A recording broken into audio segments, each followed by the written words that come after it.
Good evening, good evening, good evening, and thank you for joining us for Get Into It with Taz and Chris. Hello, everybody. Usual. Okay, first of all, any of you all that tuned in yesterday, we're going to work hard um, not to get a community guidelines violation, which I don't understand how we got one yesterday after me showing one clip. Yeah, I was delayed on doing my recap show because I wasn't feeling well. After the first recap, we got booted. But we're not going to get booted tonight. I can feel it. I can feel it. I can Of feel it. course not. But as always, we have a lot to get into. It's ginger night. And we're going to kick it off. And this is coming from TMZsports.com. Steve Wilkes, Ray Horton joined Brian Flores's class action suit against the NFL. NFL coaches Steve Wilkes and Ray Horton have joined ex-Dolphins head coach Brian Flores and are also suing the National Football League alleging racial discrimination in its hiring practices. Wilkes, who was a head coach for the Arizona Cardinals in 2018, is going after the Cards organization, claiming the team discriminated against him in a manner consistent with the experiences of many black coaches. In the suit, Wilkes says he was hired as a bridge coach, meaning he was never given a real chance to succeed, and his tenure was only meant to keep the seat warm until they found his replacement. Right. Thoughts? Yeah, I did. I do remember him when he was coach there, and yeah, um, they weren't that great. But just like with Flores, you always have this feel like there's a quick pull. There's a very short leash on black coaches compared to non-black coaches. Um, they they're just not given a chance. Whereas we've seen way too many times other teams that have struggled for years before they pull a coach, and we wonder why. Um, it all comes down from the ownerships. It comes from the top down, and until you take care of what's at the top, then there's always going to be decisions that are made because they're not going to be held accountable for any of their actions. I mean, we know the Rooney Rule is just kind of something on the surface that they're supposed to do. It doesn't guarantee any hirings, and then when they do hire, there's a quick pull, and you have one bad season and they're looking elsewhere. Whereas we know that there's been other coaches that have struggled for several years before they got pulled. I And mean, here's the thing: before anybody comes in and goes, but, because I know they're going to bring up my Cincinnati Bengals. And go, you had a black coach for years and you all weren't winning. They only kept him because he was cheap. yeah, The Brown family is extremely cheap. They kept Marvin Lewis because he was cheap and he made the Bengals look good around the city because of his different organizations and his philanthropy. That's it. It had nothing to do with him being black. It didn't mean that they were giving him more leeway because they thought that he was a prolific coach that was going to turn things around. He was cheap and he made them look good within the city. mhm, And I say that because one of my children was considered what they called a Marvin Lewis scholar. mhm. And those kids and the families getting so excited that they got an award because they got a chance to walk across the field at Paul Brown Stadium.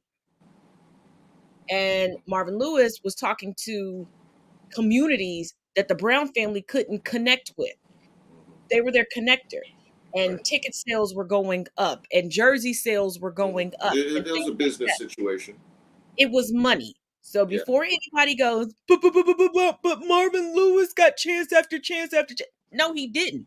Why do you think when everyone else came at the Brown family and was like, loosen the purse strings. We need to get Right. this together. We're tired of being the butt of every Right. joke in the NFL. We no longer have Marvin Lewis. But we have a lot more examples of white coaches that have had their teams struggle.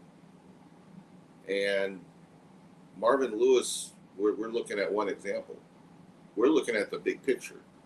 So when you look at the big picture, I mean, we know there was, coaches, whether it's in Chicago, my team with Jay Gruden, the brother of John Gruden, struggled for many years, didn't pull the trigger on him. It, we have we have numerous examples that just show a stark difference between how long. Yeah, because you have black coaches who have turned around teams and had Mm-hmm. incredible seasons, winning Right. seasons, still got fired at the end of the season. And we still always every year we have at the end of the year talking about certain coordinators, whether it's offense or defense, that we just think, oh wow, they're gonna get a job. You know, they're gonna get a job. They never do. They get interviewed. They never do. I mean, you could go to Byron Leftwich, and I know people are going to say, well, you know, he did have a chance to go to Jacksonville. He, the deal, you got to look beyond the interview and beyond the offer, because it was a package that he saw was not going to be friendly. He was not going to be able to choose a lot of his staff. Most coaches do.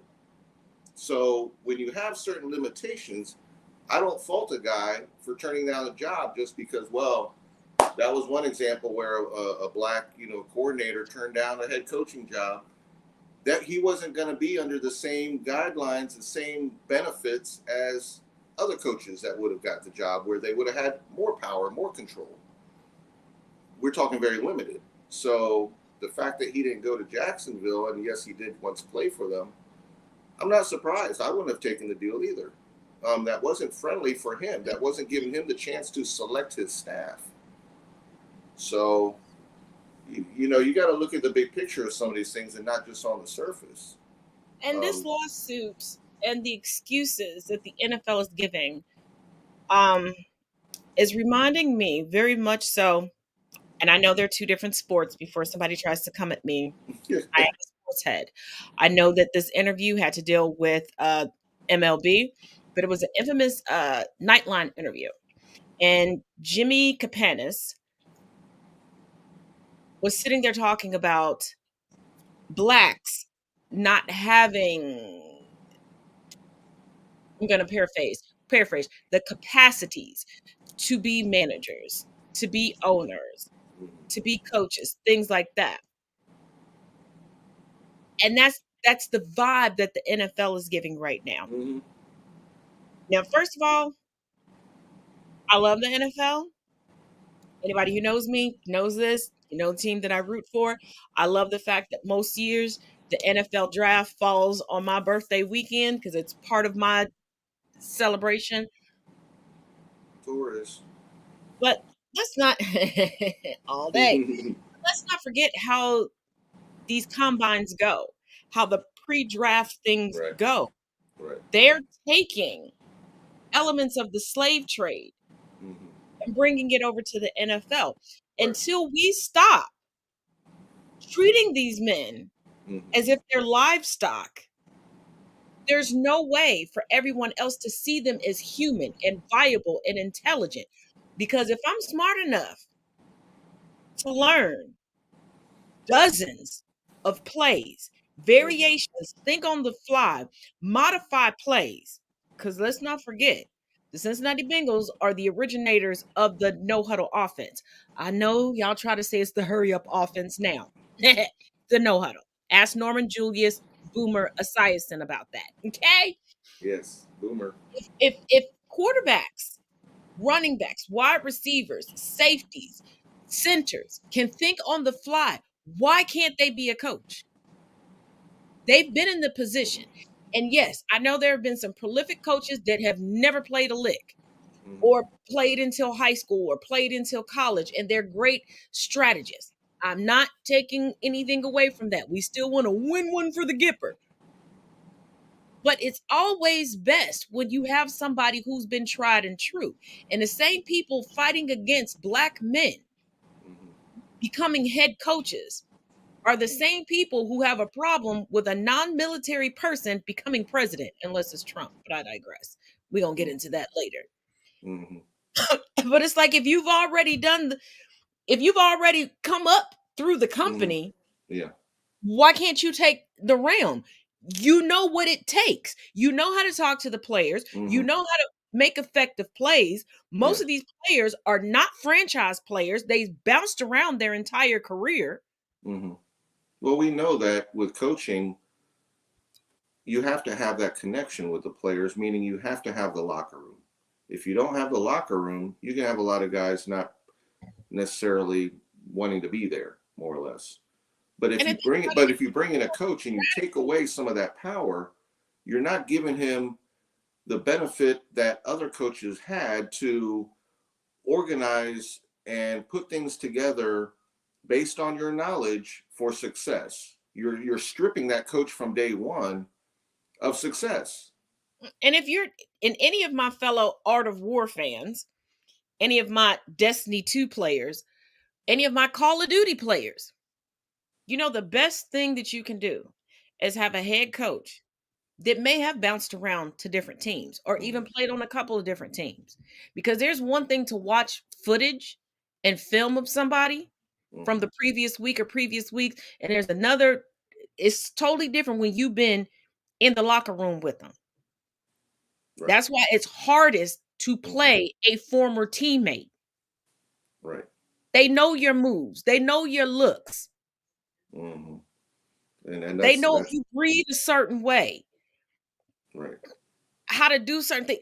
Think about, once again, I'm going to switch sports real quick, but you all will catch this. Think about when Kobe and Shaq split up Mm-hmm. and when they had to play each other. Mm-hmm. Why y'all think Jordan never wanted to separate from Pippen? Jordan and Pippen had that 1-2 punch that if they separated and had to play each other, Mm-hmm. Right.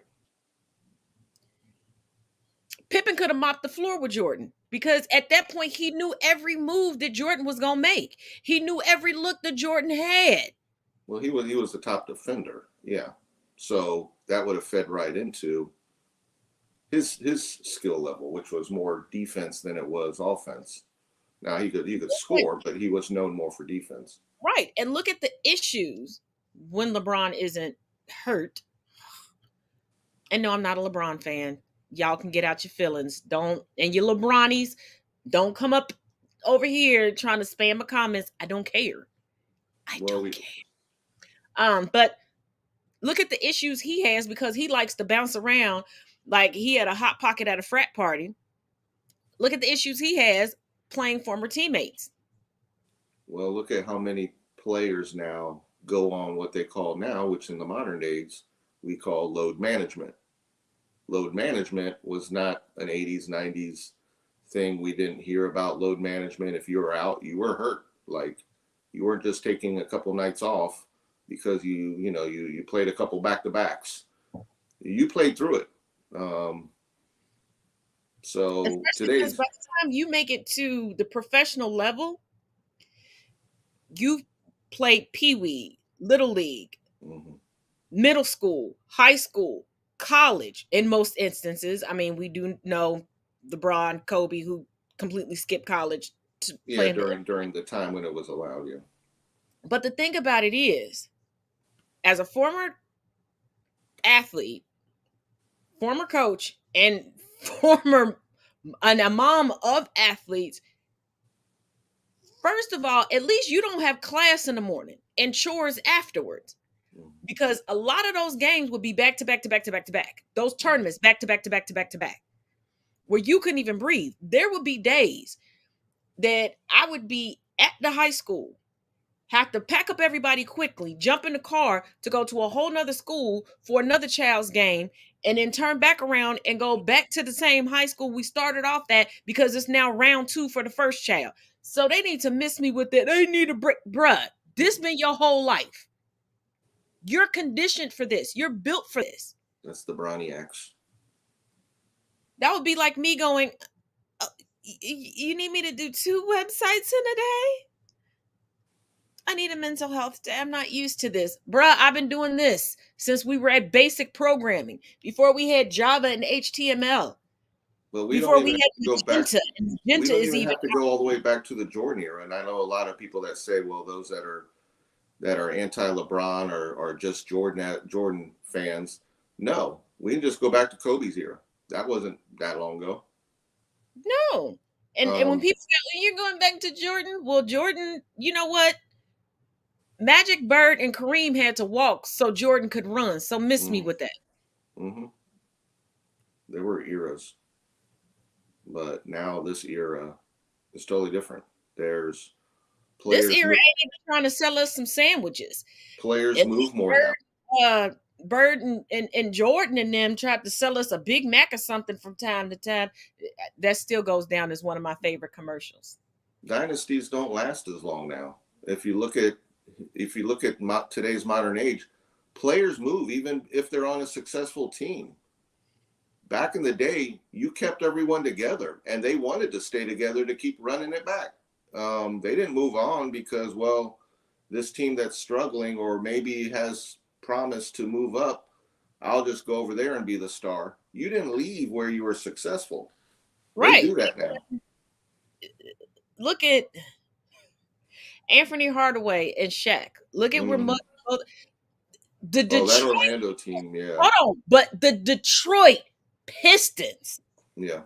They They didn't break You up. couldn't break them up, but They didn't break up. with They the hammer added. and the chisel. You wasn't breaking them up. Celtics didn't break up. Bulls didn't break up. They just Mm-mm. maybe moved a couple role players, but they didn't break up the core. Yeah, because Bird was like, I done moved my stuff into this locker. Mm-hmm. I'm And so the comfortable. Lakers, the old Showtime Lakers. Yeah, when you had Magic, Kareem, like they wasn't going nowhere. Right. They added pieces and only subtracted role players. You always kept your core there, and they wanted to stay. They would, if they had to renegotiate their contract to make room, they would do that. They would make efforts to keep the team intact. That doesn't really exist now in almost every pro sport we have. Well, because old school NBA, most of the time you didn't even refer to a team as the team name. Mm-hmm. You referred to the team, and you know this to be true, as the star player or players. Mm-hmm. You could say a name, people knew the team that you were talking about. Right. Now Mm-hmm. you say a name and you're like, what team? Like Mm-hmm. first half of the season, second half of the season, 2020, 2021. Where we go? And that's sad Mm-hmm. because everybody is trying to they're trying to chase statistics instead Mm-hmm. of showing that they're worthy of the statistics. Right. Because old school athletes, like it has been infamously quoted by so many people. And most people focus on the fact that it's been said about Jordan, but it's also been said about Barkley. It's Mm-hmm. been also said about Kareem Abdul-Jabbar. It's also uh, been said about Manute Bol. It like so many different people that they will make the people around them better. Like, Mm-hmm. hey, we have this talent, we have this raw core. Let's get it together. Let's get our cohesiveness together. And it's almost as if the rest of the world kept going with the corporate team building assignments and the Mm-hmm. NBA let them go. Because Yeah. now it's like everybody is disconnected. And even when they were in the bubble playing, it seemed like they got more distance being in the bubble together than when they could go home every night. I mean, there were teams back then that, and I'm not talking way back, that built around a star in a way where the coaches more or less put the right pieces together around a core, whether it was one star or two stars. And one of the first names that comes to my mind because of where I grew up in the DC area was Allen Iverson. Allen Iverson elevated the Sixers when they were down. I mean, this is post Barkley era when Yep. they had a drought.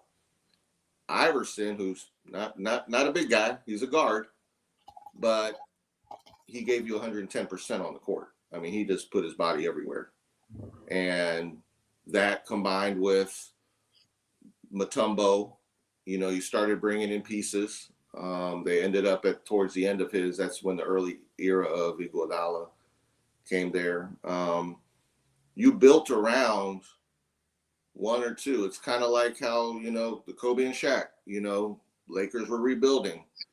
Shaq was already there. Kobe was young. He just came out of high school. He's trying to get in there. He wasn't initially making those game-winning shots in the early days. Mm-mm. That he grew into that, and he modeled his play. If you look at him, I mean, he just modeled himself completely with Jordan. I mean, the way he shoots, dribbles, jumps back, kicks a leg out, everything. I mean, it's so Jordan-esque, but he was successful. He found a way to be that way, and you had some of those players that did. Like I said, it's the same. Some of them didn't keep a team around, like Iverson, where he had a very short window of success. Even though he stayed successful, they couldn't keep some of the pieces around him, and that just happened. I mean, like you said, an example with Orlando when they had Shaq and coming out of college, those early days with Anthony Hardaway, they were dangerous. Um, but that window was small. They were in a small market. They didn't have the payroll that some of the other teams had, and And some of that's what you it is. young kids that keep trying to correct me online, the man's name is not Anthony. His name is legitimately Anthony. Yeah, Anthony. Yeah. I'm telling you, I made a comment on somebody's page. I can't remember which social media platform, and all these little young kids talking about why are you spelling Anthony wrong? Because his name ain't Anthony. No, it's not Anthony. It's Anthony. Yeah, somebody needs to Google. Yeah, that's an easy fix. Google. But hold on. I think we have before we get into the politicians, Oh we have boy. one more that is sports related. I'm not shocked by this, but maybe you all will be. Here we go. You gotta be kidding me with this. It's the rich people. It is the rich people. I'm telling you, they are the real welfare queens. Tax them. Tax them now.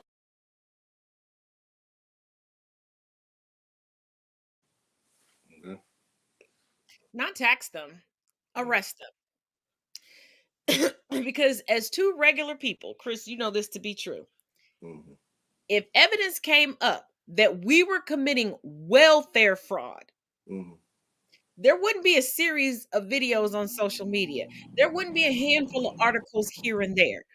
We would be national news, especially me as a black woman, because they need a new picture for Reagan's welfare queen. We would be up under the prison. Mm-hmm. And I remember when my children were younger, I came this close to getting in trouble because I reached out for help. A cousin of mine was like, "Hey, I think maybe you qualify for this assistance. This could help you out with the kids." I went down.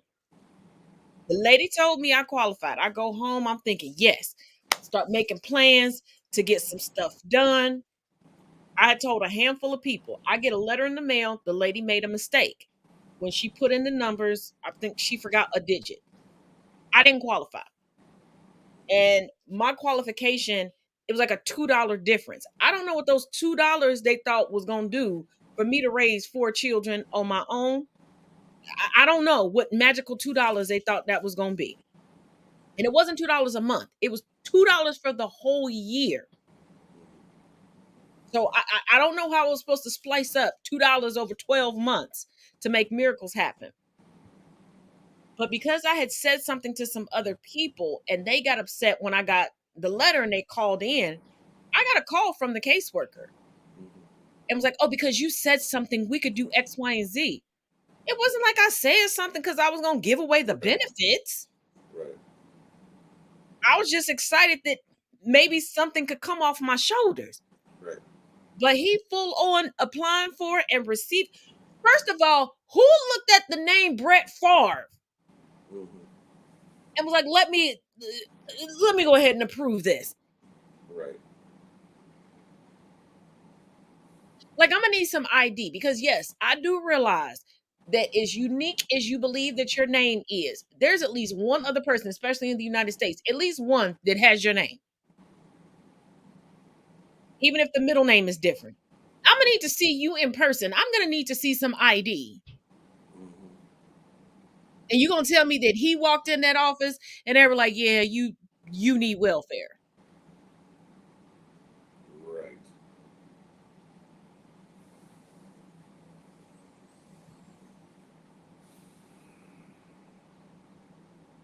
Make it make sense. But in Play Stupid Games, Win Stupid Prizes news from the businessinsider.com. 60 elite Russian paratroopers refused to fight in the invasion of Ukraine, report says. I'm not laughing at the war, y'all. I'm laughing at this because Putin really believes that he just has unlimited control over people. And you got to keep in mind that if somebody, I don't care what country you're in, if somebody joins the military, they are a special breed. If you are willing to just die for people you don't know and for causes you ain't even sure about, you are a special breed and you don't give a shit about nothing. But here are the cliff notes. At least 60 Russian paratroopers from a unit in, I'm just going to spell it, PSKOV province refused to fight in Ukraine, report says. The troops were fired and some are being threatened with criminal prosecution, a Russian newspaper reported. Russian forces have suffered heavy losses and reports suggest the morale is deteriorating. You think? They done ran out of gas, ran out of supplies, getting captured. They getting their ass beat by civilians. Aside from a good portion of them not even knowing why they're there, other than they thought it was a training drill. I mean, just total. That's really what you call putting your people out there without an objective, without them knowing their objective. So basically, what are you hiding from your own troops? What are you hiding from the people that are supposed to do the killing for you? Well, here's the thing. Putin is controlling all of the media. So he's trying to tell them that it's propaganda, that all of this is happening. He's also pushing out, we discussed it last week, we must protect our comrade, our friend Trump. And he's acting like, oh, it's no big deal. Like war is just patty cake bakers, man. Like what? Losing buddies. Yeah. So would you stop? So should we really be surprised that there's members of their military and there are young kids out there that are like, you know what am I? Why are we even here? Like what brought us to this point? They can do their own thinking. They're not all hopped up on drugs and stuff like the Nazis did to their troops. But well, so we've been told they're not. I mean, a portion, like I said, when you're not speaking about the whole of it, I'm sure there's plenty of them that just want to get out there and shoot somebody. Very, very true. But let's go ahead and take a pause for the cause and run this month's ad, and we'll see you all in 2 and 2. And I'm gonna get rid of this crackhead. Urbane's going to be in the merch. Somebody decided to give him an ice cream cup right before I went live. Yay me! Urbane will be on this for sale section of this ad. He ain't even gonna be on the for sale. He's but we'll see you all in 2 and 2.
forget, this Saturday there will be no viewing party, and this Sunday there will be no childhood rewind due to Easter. Don't forget, following Sunday, it's your girl's birthday because we're opening up Taurus season. Taurus season. Let's hear it. This panel is all Taurian. 100%. We got an April Taurus, April Taurus, May Taurus. and Mine just happens to be on Mother's Day. Well, between you, my brother, and my daughter, y'all fluctuate. But fun fact, he and one of my brothers have the exact same birthday. How about that? But let's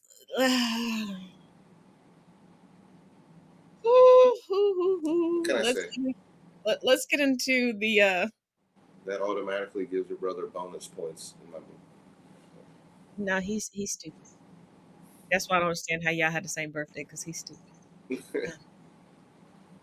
But yes. Where are we headed next?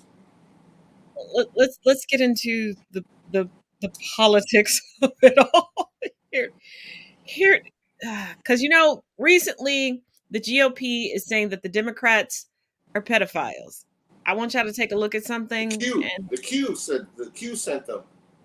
And we're going to try to run through these as quickly as possible because there's quite a few they're under that pizza place. Yeah, they didn't even have a basement. But here we go. This is actually truly horrific, and I don't know how David Byrd is still holding public office. Watch this. We have a representative who's an admitted child molester. He is on tape for 20 minutes apologizing to one of his victims. He was a teacher and a girls basketball coach. He molested 3 of his basketball players. Governor Lee said he believed them. Representative Beth Harwell, when she was here, said that she believed him. But they just gathered around and supported him and protected him. It's past the statute of limitations. I had a resolution to oust him from the body, and they tabled it and wouldn't hear it. Promised us there would be an investigation, but there never was. I don't even know what to say. Here's Ron DeSantis forcibly removing journalists from a press conference today that he doesn't like because they're asking tough questions. Governor, about the $624 million tax refund for wealthy corporations, including the $10 million that Disney is going to get from our tax dollars. So you guys should ask about that. Corporations are going to get a $624 million corporate tax refund from this legislature, and Disney is going to get $10 million. Christina, you want to comment? Why are you guys assaulting a person who's trying to ask a question? Howard, your favorite golf questions?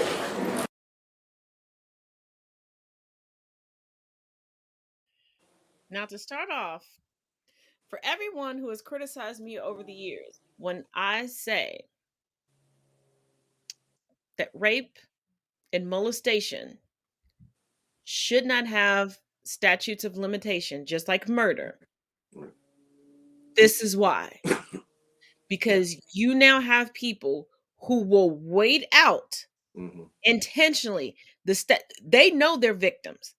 They know when they did what they did to their victims. And if y'all think that they don't keep track, this man knows that he was caught in 4K. He knows why those conversations happen. We live in 2022. If you do something foul, pretty much guaranteed that somebody's going to be recording you on the other line, especially if you live in a one-party state. They will come out and brazenly talk about it as if it's okay. Why do you think right now in Tennessee, they're trying to eliminate the minimum age of marriage so that these groomers, instead of waiting, because I can't think of the politician's name right now. He just married his wife, who's 18. He's known her since she was in high school, a high school freshman.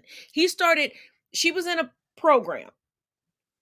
He knew her through the program. He started creating additional programs just for her. And then smooth out of high school, he marries her. And for those of you all that think that I'm being biased just towards the GOP or just towards white men, no, because I know someone in my personal life that I have zero respect for, and I do not deal with them because they did the same thing. I watched, and this was a woman, I watched as a young man graduated in June and married her later that year. Don't nobody, even U-Haul lesbians don't fall in love that damn quick. Miss me with that. Right. Yeah, let's take this back to many people down there in that region's fan club of Elvis. Let's look how far we go back with Priscilla Presley. She was a baby. 14-year-old sex parties that he would have because Elvis believed, and here's something that is I'm also guessing that won't be in the upcoming movie that they're going to have of him. I don't know. I got some I gather not. I got some whispering that this is the most true to his real life that a movie has been, but I'm not quite sure what that means. I would probably not quite sure. But this is Elvis is the epitome of what evangelical conservative Republicans are. Yeah. Because he believed that because of his respect for his mother, that once a woman became a mother, you couldn't have sex with her anymore. She shouldn't be looked at as sexual. But Priscilla is your wife. Like, you were attracted to her before. Oh, you were attracted to her before because she was a minor. But once you popped a baby in her, right, you started bringing other 14-year-olds. And just like R. Kelly, because Elvis was one of the precursors to R. Kelly. And before y'all go, I'm not making excuses for R. Kelly. I'm pointing out the historical context because I think all of the people I'm about to bring up are equally disgusting. I am not an R. Kelly fan. You won't hear none of his shit around here. And as a stepper and my stepping partner, we yes, I know R. Kelly made some great step music. We do not use in our routines, in nothing when we go at none of that. So miss me with it. But Elvis was one of the precursors to this, where he started having parties with, he had something about 14-year-old girls. But let's also not forget about Mick Jagger, who got custody of his underage girlfriend so she would be able to travel with him. And her parents were okay with it. Oh, how about this one? Woody Allen. I was about to bring that one up. For those that didn't see the documentary that they had with his ex-wife, that was just, I don't even know where to go with that one. I mean, wow. This is, like I said, we're just giving you not even a handful of examples compared to what was out there and that we know of. I mean, there's plenty out there that we don't know of. We're talking about people of fame and stature. And here's the thing, before people go, Taz, you're only talking about white people. Oh, let's talk about Karl Malone and his nasty ass.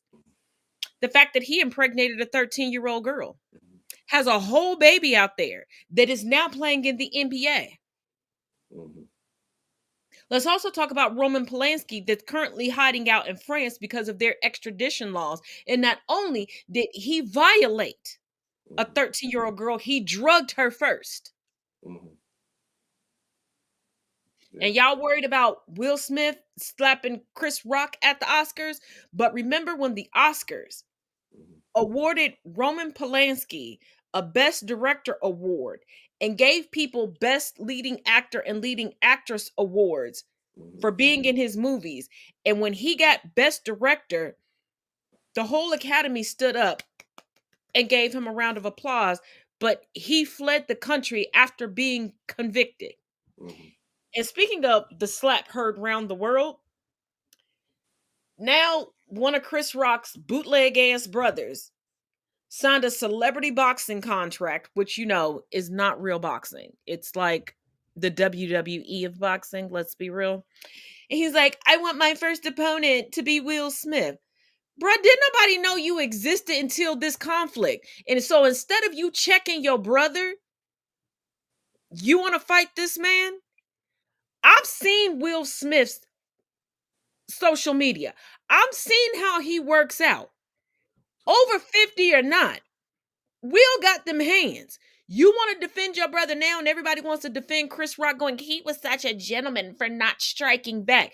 Yeah, but his ghetto ass family is now trying to invoke more violence. I say, Will, get in the ring and whoop his ass once and for all, so all of the Rock siblings can shut the fuck up. Oh yeah, Brittany, Steven Tyler is another one, because let's not forget how Liv Tyler got here, and that Liv Tyler, even though she's the spitting image of her daddy, didn't know that was her daddy for the longest time, because her mother kept lying about it, because her mother didn't want to admit the age she was when they had their sexual encounter. Oh, yeah, it wasn't just here. The Brits are known for it. Celebrities, like I said, when they have groupies, like I said, there's kids floating around out there that weren't really told that their daddies were celebrities. Well, let's not forget the original Destiny's Child. When they were on tour with Jagged Edge, and two of the members that got booted, we know the two members that got booted, and the two surviving members put them off the tour bus. Jagged Edge picked them up. And for the longest, people were like, oh, that's those chivalrous, and oh, they're dating now. The members of Jagged Edge were grown-ass men. People forget that when Destiny's Child first hit the scene, all of those girls were girls. But let's move on to the next two videos that go hand in hand on our favorite topic, the Trumps. Or let's go back to their original name, heir Trumps, that were exiled from Deutschland. I get too much enjoyment. Now they're just Trumpski.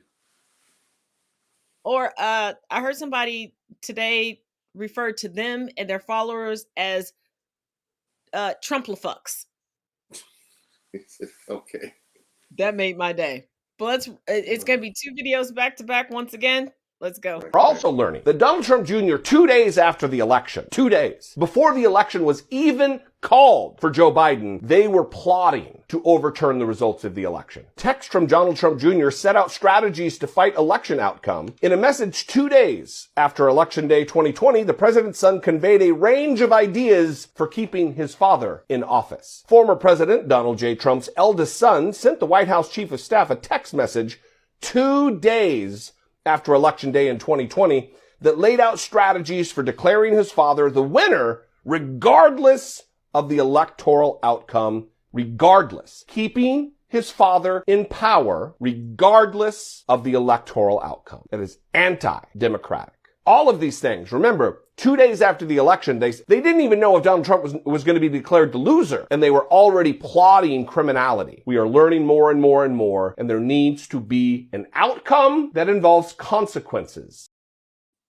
The January 6th panel now has enough evidence to refer Trump for criminal charges. Not refer the entire investigation for some level of criminality. We're talking about Donald Trump himself. It's absolutely clear that what President Trump was doing, what a number of people around him were doing, that they knew it was unlawful. They did it anyway. This is important for a number of different reasons. One, it really goes, well, first of all, there's contention in the committee. Many of the Democrats on the committee don't want to forward this on for fear that it's going to look political. Justice is not political. If there's evidence, we will convict. If the evidence doesn't hold up, then we will not. I do not understand this compulsion by Democrats to play by rules that Republicans would never play by. Be leaders. Be champions of democracy. That's what you're paid to do. Not mealy mouth and worry about how Republicans are going to think of you. They already hate you. Republicans are already not dedicated to the prospect of democratic functioning.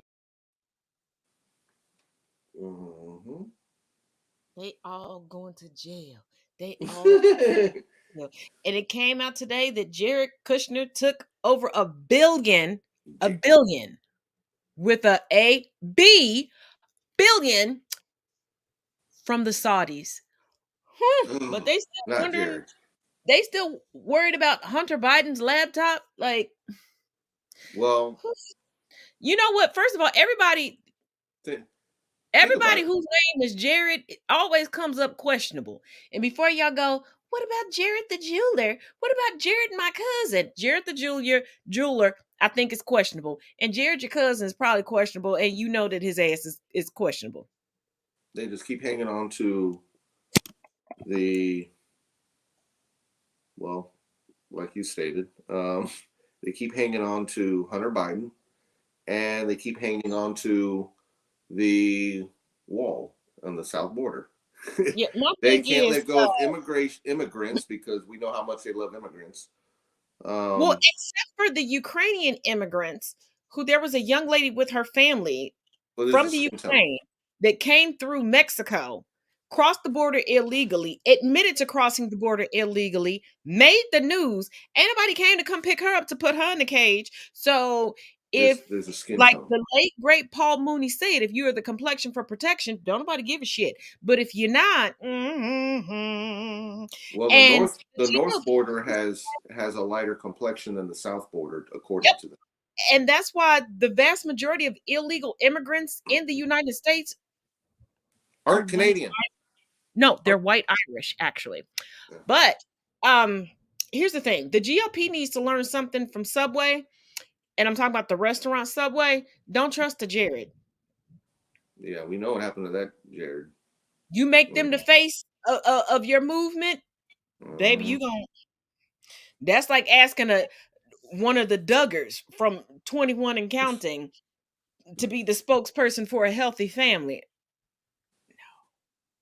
It's like getting the As they're Weinstein saying on TikTok now. stamp of approval. Okay. we got It's going to be Ocean's 15. Okay, we got two more and one more article. So I'm gonna play I'm not gonna play them back to back. So we got two more videos and then one article. Here we go. Oh, I'm a wonderful. 2-year-old. I teach her, your little lady parts. You use like very cute, sweet words to talk about those really personal, intimate body parts. But these second graders are going to go to class in New Jersey, and one of the suggested lessons plans, it's not an official one, but it's just like a model of what you can teach, uses the word V, uses these graphic words we use to describe our body parts, and takes away the innocence of a child.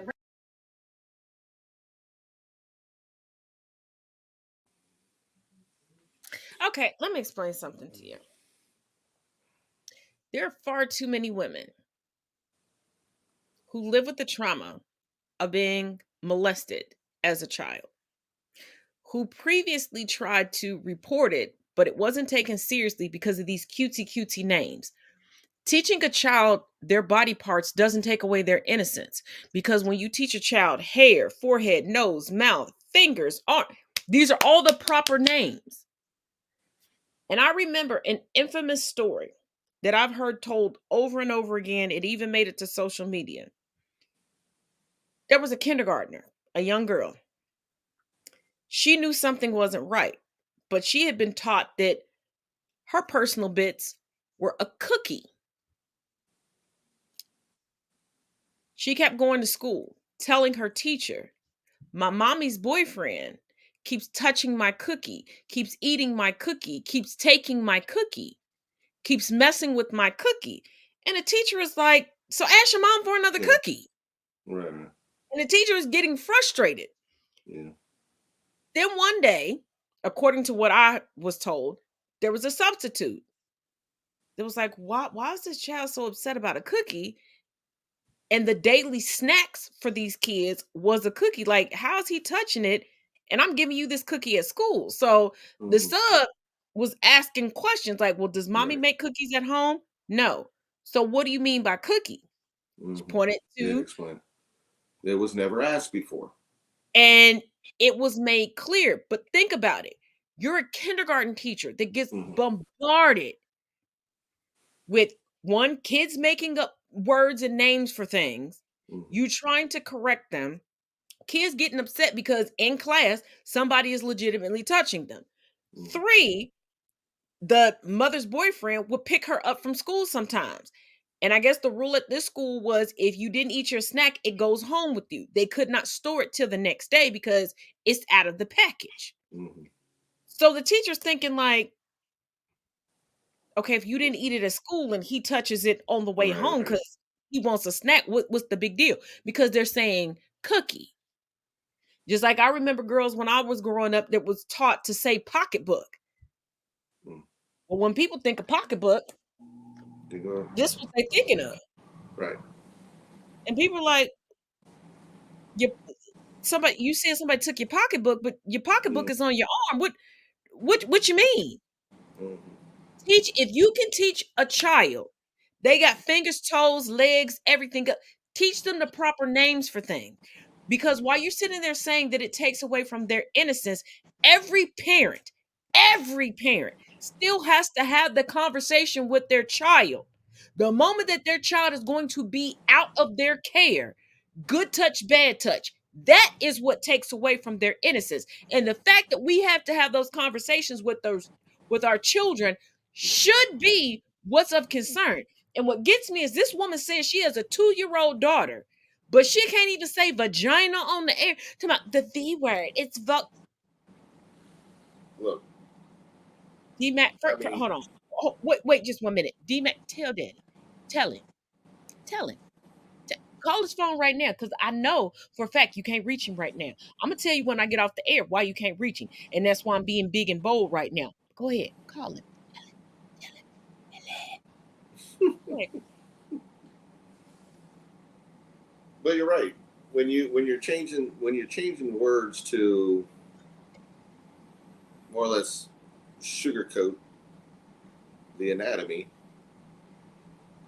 in this case, you prevented somebody from, and yeah, I can. The flip side of that is, yeah, I mean, if you have a child coming to you, you need to ask them questions.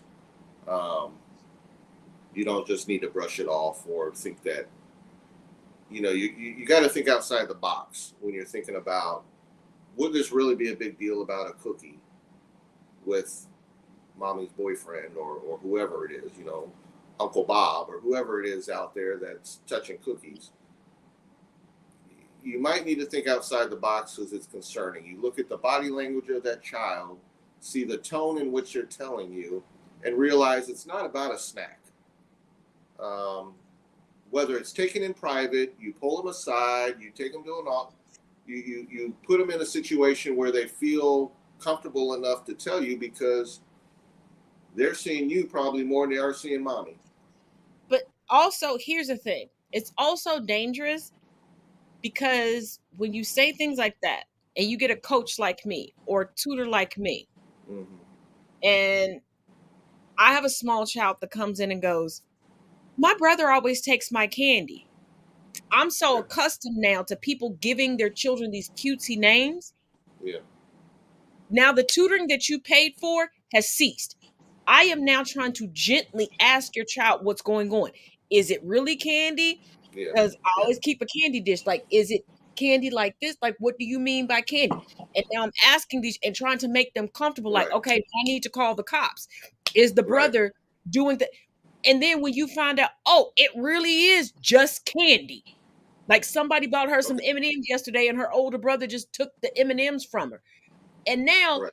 what you're paying for, what your child needs, Mm-hmm. your child isn't getting. Mm-hmm. Because you have those of us that are like,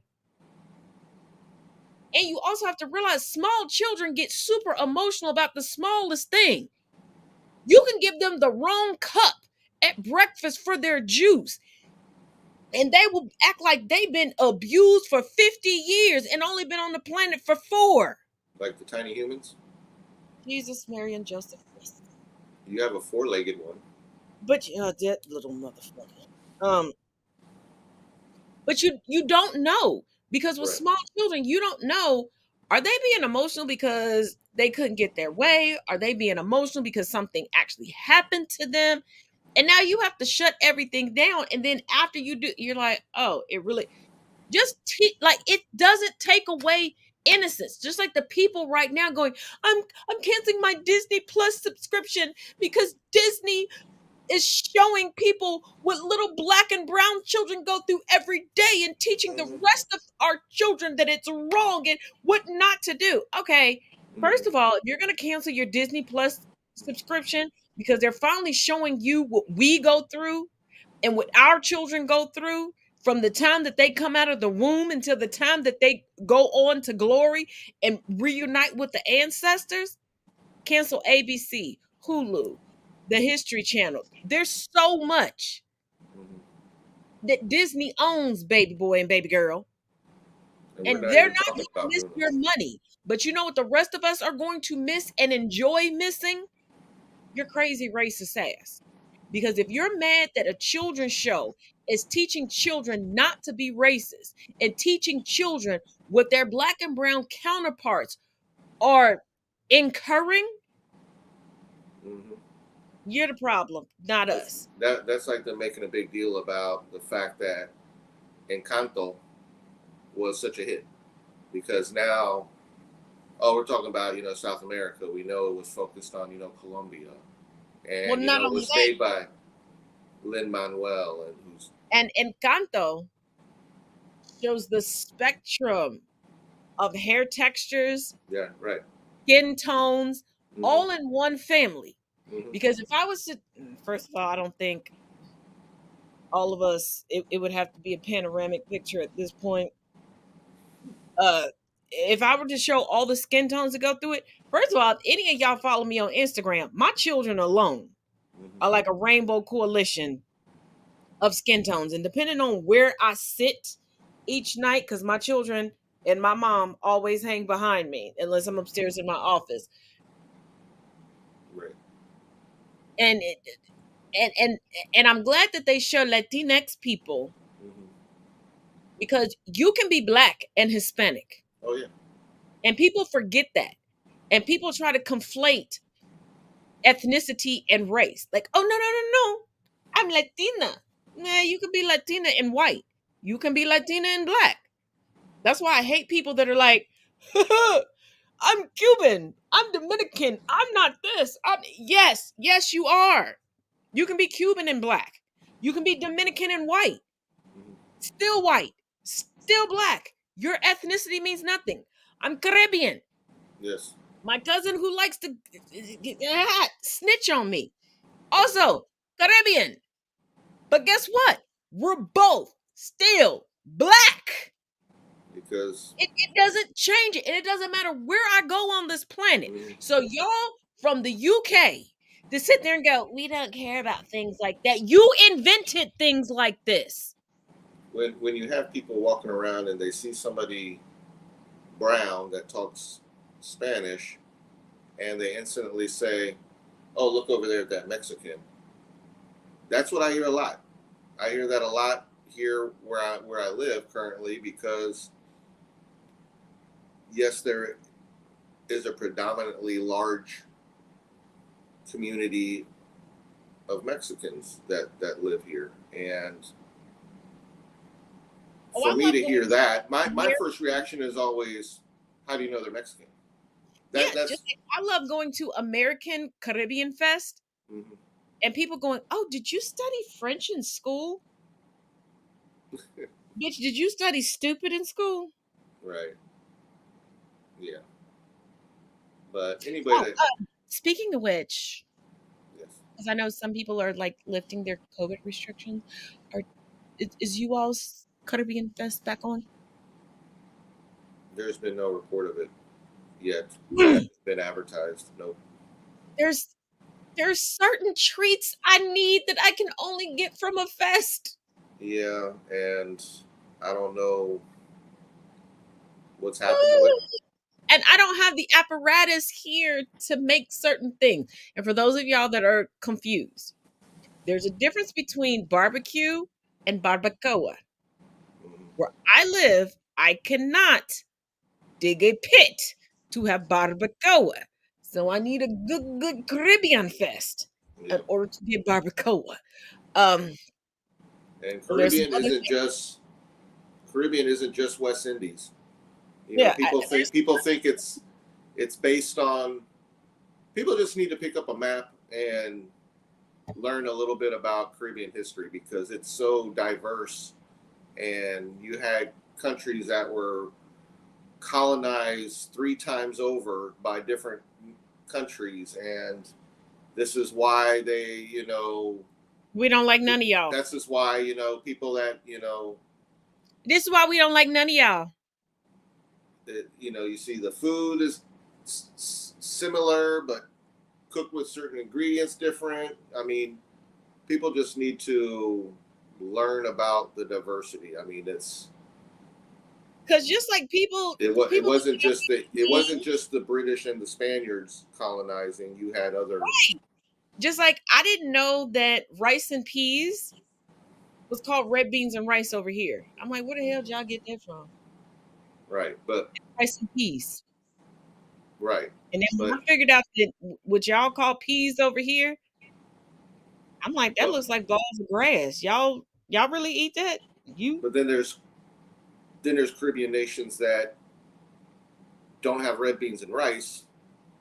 They have, well, in Spanish you have guandules, arroz con guandules, which guandules is pigeon peas, and then you have some that have yellow rice and red beans, yellow rice and black right, beans, jasmine rice, correct, and a combination of like. and then you have seasoning. You got sofrito. You got things that are added to the rice. You have what it's cooked in is And different. everybody's sofritos is different. It is. Sofritos is not something you can just go to the store and buy. Sofritos is something that you make at home. It might be tomato based, but what goes into it could be a number of ingredients based on. And it could be spicy, it could be mild, it could be burn your ass. Right. And you're cooking rice probably in an aluminum pot, because I know in the Spanish Caribbean, they take the bottom that's well done and serve it as crispy. Because it's because everything's so flavored anyways. You're scraping the bottom, and people are fighting over that crispy rice that's on the bottom, which people here say, "Oh, it's burnt." People eat that. You get that good, and especially if you get if you can get a circle or as close to it at the bottom. Yeah. And you.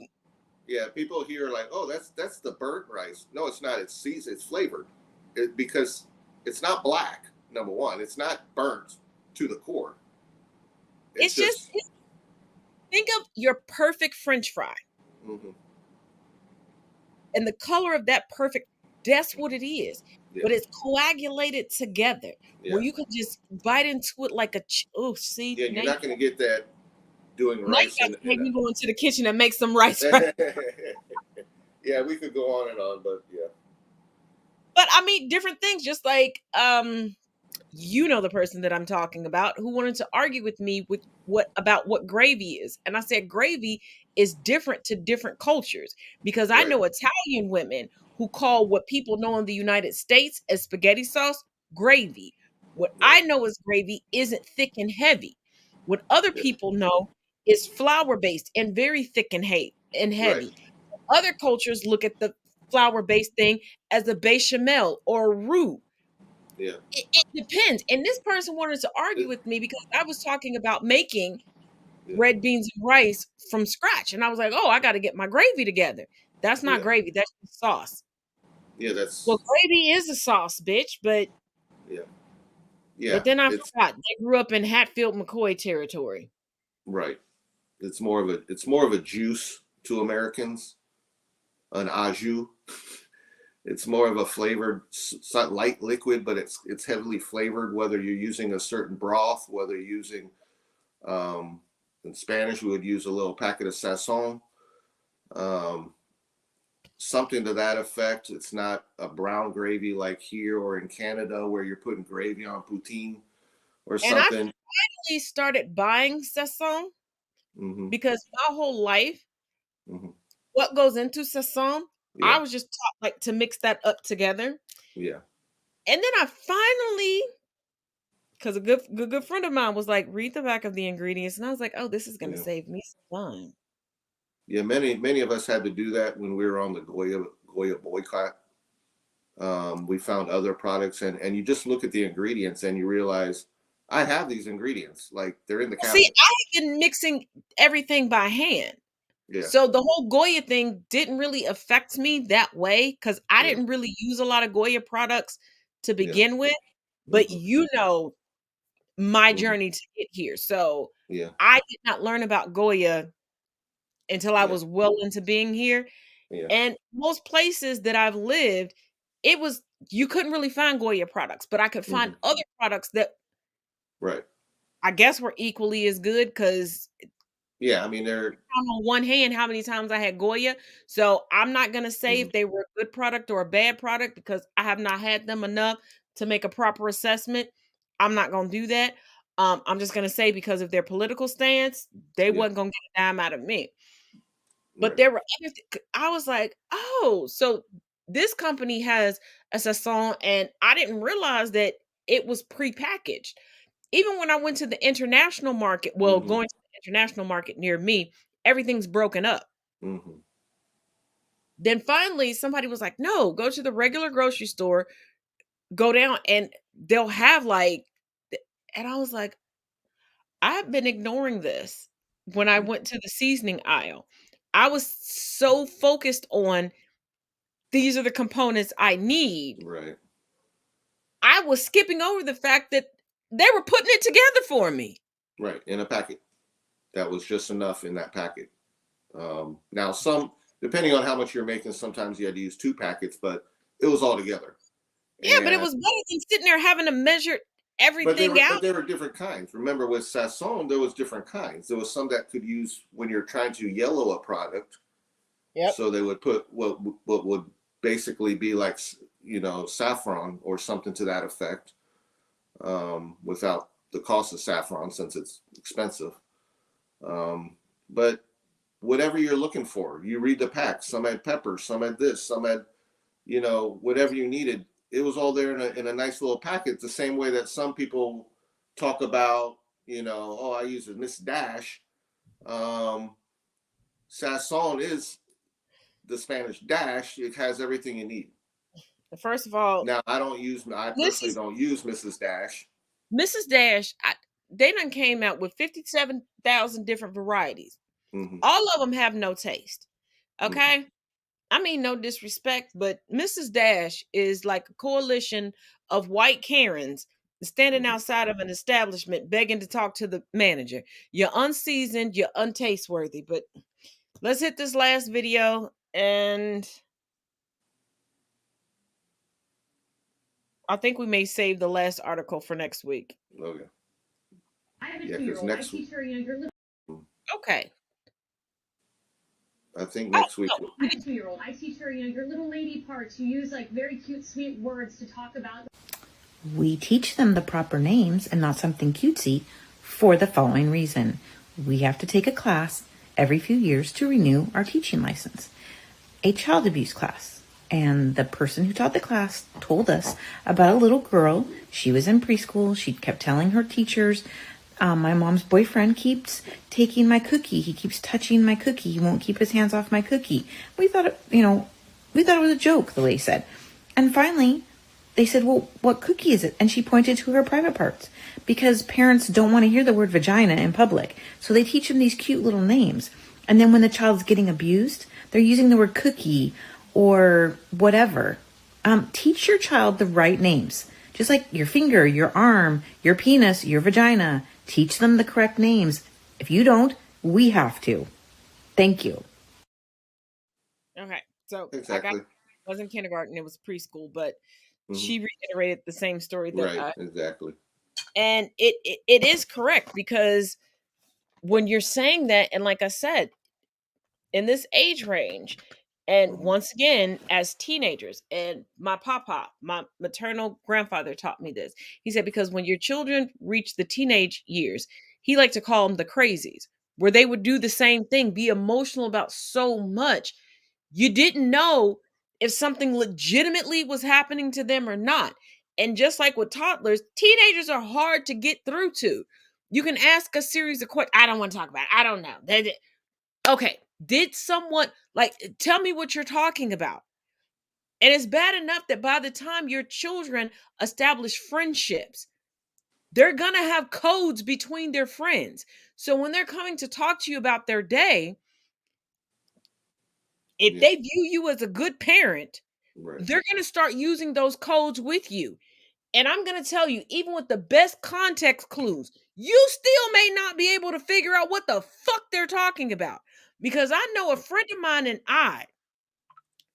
my mother and her mother freaked out thinking that my friend's stepfather was doing something to us. No, we were going on a trip together. I was at her house because we were going with her parents. We watched the movie The Stepfather. We started noticing different characters had names of people we knew at the time that we didn't exactly feel comfortable around. They never did anything to us. It's just their interests were different than ours. And as a teenager, that made you super uncomfortable. So we developed this code that when we watched a movie, if a character had the same name of somebody who made us uncomfortable, we would just refer to them as that character if we needed to talk to each other. And we used to literally write letters to each other. Well, our mothers intercepted a couple of letters of ours. And because we were using the term stepfather and I think it was the favorite son, they took it as people in our direct lives and in our home, where that was not the case. So it can go both ways. If you know that you've taught your child the proper, you ain't got to do all of that. Right. Perfect. But your final thoughts on the night? That was a wonderful night. Of course. No, I know there's some things that I'm keeping an eye on that may go into next week's show. Because I figure something's about to blow up with the current situation with my team in DC, and that ownership. But it's a hot thing.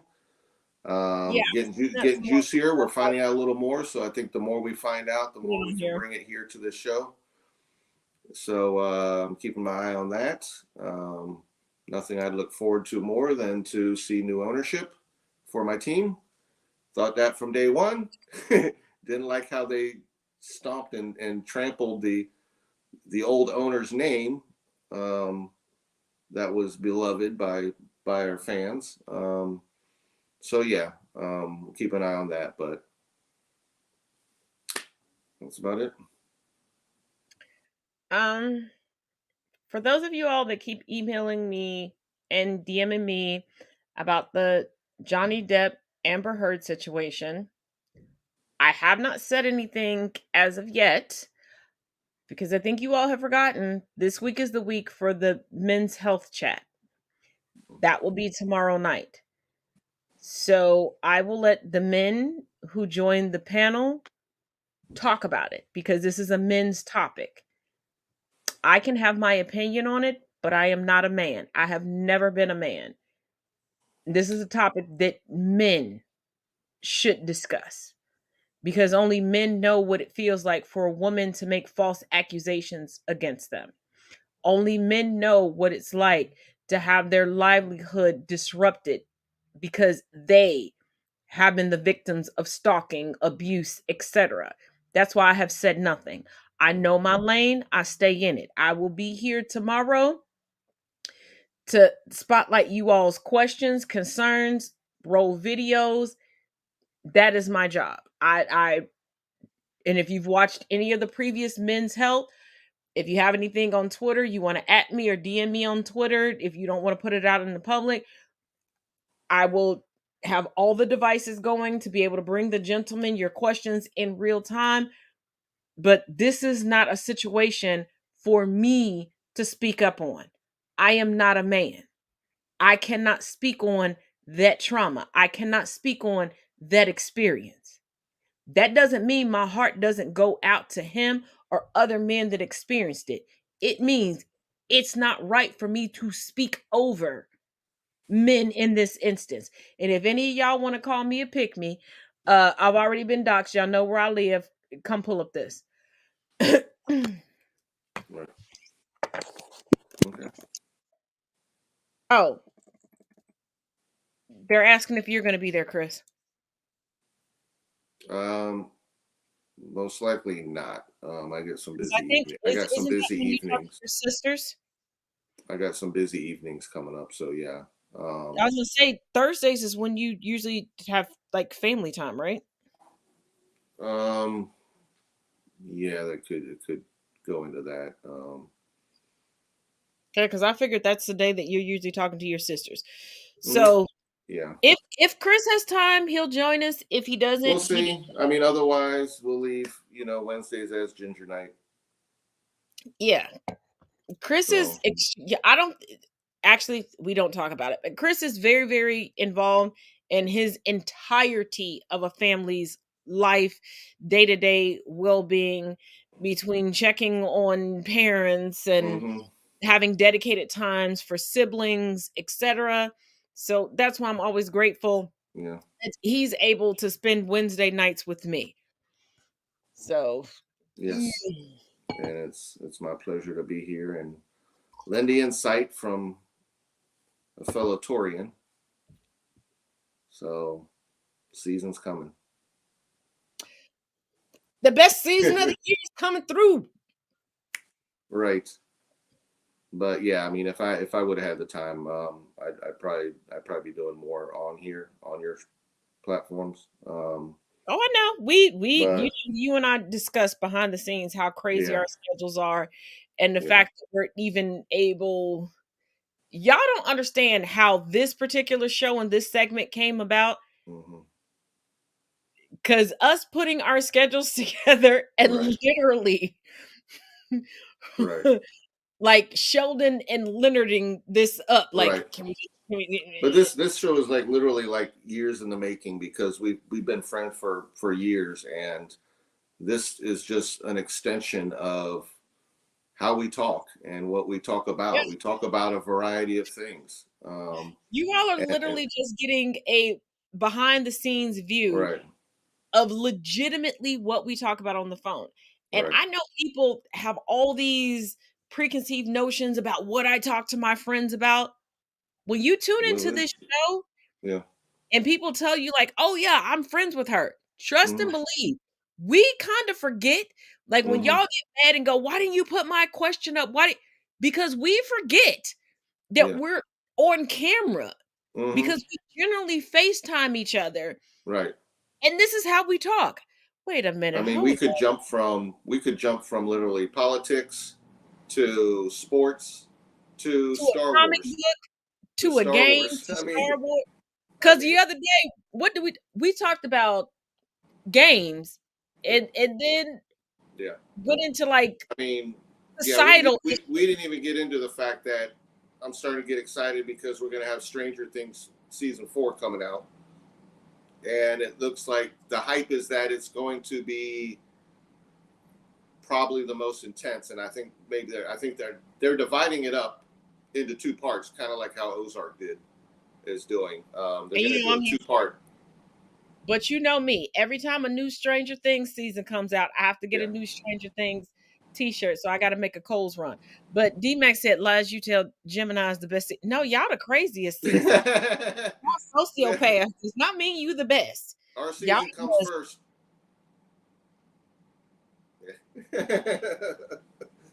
I'm just saying. All right. Yeah, I can't. Mine's on my back, but I have one. But as always, each one teach one, each one reach one. I will see you all tomorrow for the monthly men's health talk. Thank you once again for joining. Be safe, everyone. If you came in late, go ahead and rewind, watch it from the beginning. That's right. I am not being sultry, Mr. Rogers. I was showing people my tattoo. I wasn't being sultry. I mean, if you want me to be sultry, my birthday is in a week. I can bring y'all all the sultry. Oh yeah. But until next time, and don't forget to check out yesterday's Tastic Tuesday audio podcast. You can find the link in my bio, or you can go back 2 videos, and it's also connected here. And if you're watching through the Facebook page, it's also linked through the Facebook fan page. But wait. No, Bye, everybody. it's not the same difference, Mr. Rod. I'm about to message you, Mr. Rogers, because you're tripping. All right, we need to get out.